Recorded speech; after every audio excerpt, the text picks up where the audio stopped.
digganteem ak ki nga xam ne moo nekkoon directeur ONAS. C'est scandale gars yi dégg nga ñu naan scandale ONAS marché de gré en gré am na ñu naan sax Cheikh Tidiane Dièye bu bëggoon faciliter li nga xam ne moo nekk la tâche au président wala sax dem si jubal jubanti bi dafay rek démissionner ba ñu régler cette affaire par rapport avec cette affaire Cheikh Tidiane Dièye. xam nga ban problème la ñu am. oui.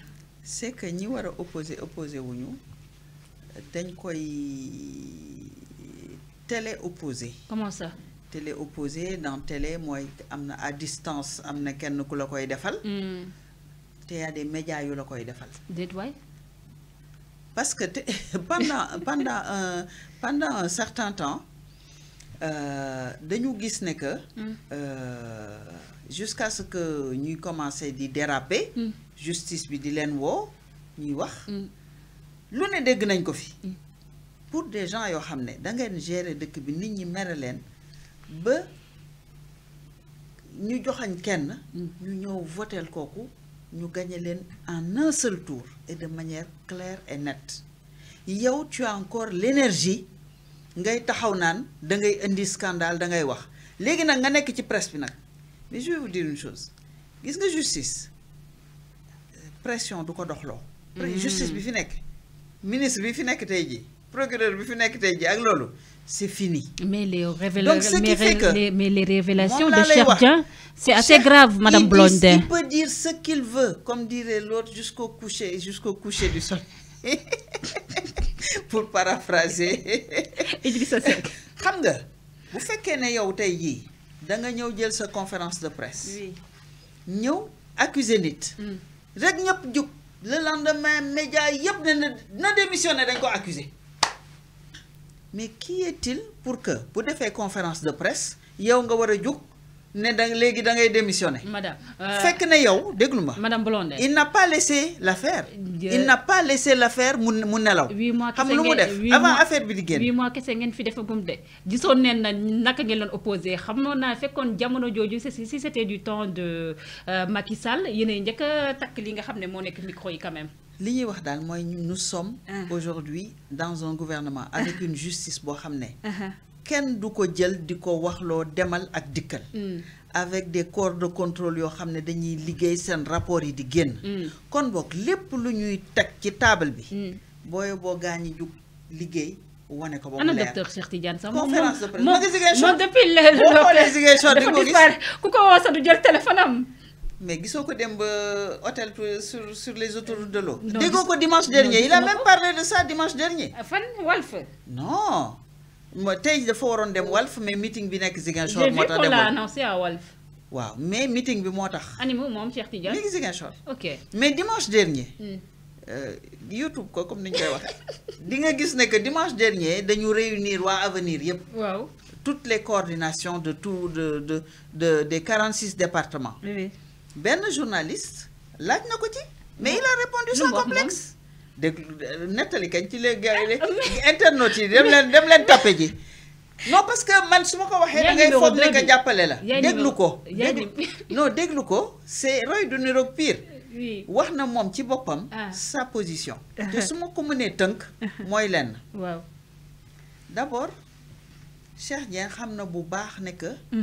nit moo ko wóolu nommé ko wóolootu ko dégomé ko. mais sañu ko attaqué. kon Cheikh Tidiane lay attaqué. Cheikh Tidiane si ñëwul décret de.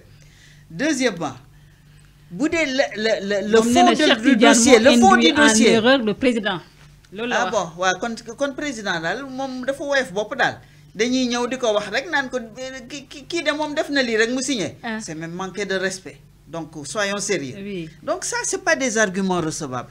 Ce qui s'est passé c'est que moom il a commis des actes. Je ne mets pas de qualificatif. Parce que le dossier est sous le coup des enquêtes. waa ONAS ci seen bopp génn nañ wax sur le contenu technique parce que du ministre man li may def par exemple fële marché sama plan de passation de marché. mais le ministre n'a rien à voir dedans. Le ministre Aliou Sall n'a absolument rien à voir dedans. C'est moi qui décide et si on contrôle et l'IGE et la Cour des comptes, c'est moi qu'on contrôle en tant que chef exécutif d'une direction. Et c'est sur la base de ça qu'on me sanctionne.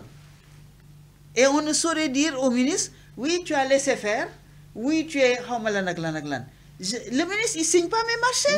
C'est ça que je comprends pas. C'est que moi, sur cette affaire, moi, que carrément que justice soit faite et que le ministre de la Justice éclairer la lanterne des Sénégalais. Et aussi que le ministre Cheikh Tidiane Gaye mou sortir de son mutisme aussi. Voilà. Birahim, aussi Madame Blondin. Oui, on le connaît depuis le Forum civil. Oui. Voilà, on le connaît depuis le Forum civil qu'il a partagé avec Cheikh Tidiane Gaye. Je pense qu'il en est resté quelque chose. Parce que si nous avons les autoroutes de l'eau, les GTA bi demb, bala ñu koy wax mu tweeté ñepp reprendre ko moy ñi def opposition par télé opposition ñepp reprendre ko mu melne day poser question fekk ne day yak xel dal de ne j'espère que ce marché c'est pas du gré à gré. Est-ce que ku teudé ndiaxanaay tu peux te permettre de dire comme ça? Pendant qu'il disait ça, on était à l'hôtel en train d'expliquer le fond du dossier. Mënon na jël quand même pour rek sa crédibilité mu dugg ci conférence de presse bobu poser ay questions wala mu yónnee keneen poser ay questions wala mu déglu ba mu pare suñu paré su yef bi leerul muy soog a tweeter ne man li ma gis ne nii laa ko interpréter mais avant même muy wax ngay tweeter di wax naan j'espère que ay ki amu ci loolu mooy voilà léegi xëy na peut-être conseil économique social bi ñu tëj ñoom wala ay affaire de forum civil xëy na peut-être c'est des conséquences de ça. moom jógee woon na conseil économique social. J'en sais rien mais moi je comprends pas cet acharnement. Je comprends pas parce que hier mënoon naa wax sax ci ONAS bi il se pose des questions. C'est vrai. Pour man il se posait des questions mais il se pose beaucoup plus de questions sur ce dossier que sur beaucoup d'autres dossiers. Il faut bien le dire mais ba léegi rek il a le droit. Oui. Mais démb lu mu def moom dafa wane ne que il a une dent personnelle contre Cheikh Tidiane Dièye. Dafa wane ne que moom ci boppam dafa am lu ko ci naqadi loo xam ne il cherche une petite fenêtre pour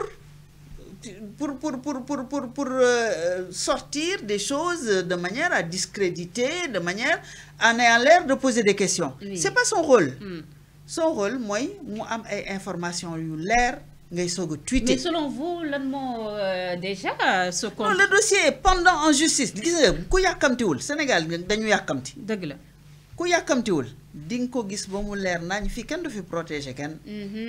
Dinañ ci xam ba mu leer nañ su boobaa nag ku mu neex tweeter. C'est vrai. Voilà. C'est vrai. Parce que j'aurais compris que quand même il y a beaucoup de choses qui yoo xam ne suñ ne que des milliers de tonnes. Il y a un journal boo xam ne tous les jours on dirait que moom il a des sources spéciales des milliers de tonnes, un scandale à l'Institut Pasteur. Tout ça ne l'intéresse pas. Cheikh Tidiane Dièye, c'est ça qui l'intéresse. Alors pourquoi? Donc moi tax ma koy interpréter est-ce que c'est pas une question personnelle par moment. C'est un peu dérangeant cette espèce d'acharnement sur une personne alors que on l'attend sur des grandes causes.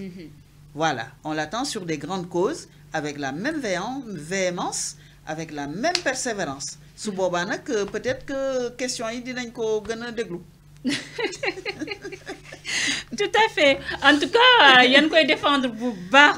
J'ai vu Madame Ndeye Fatou Ndiaye Blondin et c'est excellent.